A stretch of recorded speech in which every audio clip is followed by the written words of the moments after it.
Hello అండి. అందరికీ తొలి ఏకాదశి శుభాకాంక్షలండి. నేను మా ఊరు దగ్గరలో ఉన్న ఉప్మాక వెంకటేశ్వర స్వామి టెంపుల్‌కైతే వచ్చాను. సో, ఈ టెంపుల్ విశిష్టత ఏంటంటే స్వామివారు స్వయంగా కొండ మీద వెలిసారండి. సో, మీకు వీడియోలో కనిపిస్తుంది కదా! పైన కొండ మీద స్వామివారి పాదాలైతే ఉంటాయి. మేమైతే కిందన దర్శనం చేసేసుకున్నామండి. కొబ్బరికాయ కొట్టేసి లోపలికైతే వెళ్లి దర్శనం చేసుకున్నాము. దర్శనం అయితే మాకు చాలా జరిగింది.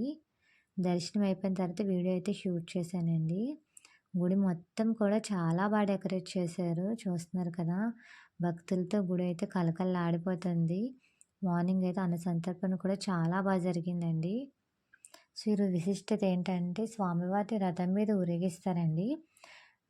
చిన్నపిల్లలు ఉంటారు కదా! 5 ఇయర్స్ బిలో ఏజ్ పిల్లలందరినీ చుట్టుపక్కల వాళ్ళందరూ తీసుకొచ్చి రథం స్టార్ట్ అవ్వకముందు రథం కింద నుంచి దాటిస్తారంట. సో, ఇక్కడైతే చాలామంది నమ్ముతారు. అలా అలా దాటిస్తే స్వామివారి ఆశీస్సులు పిల్లలకు ఉంటాయని.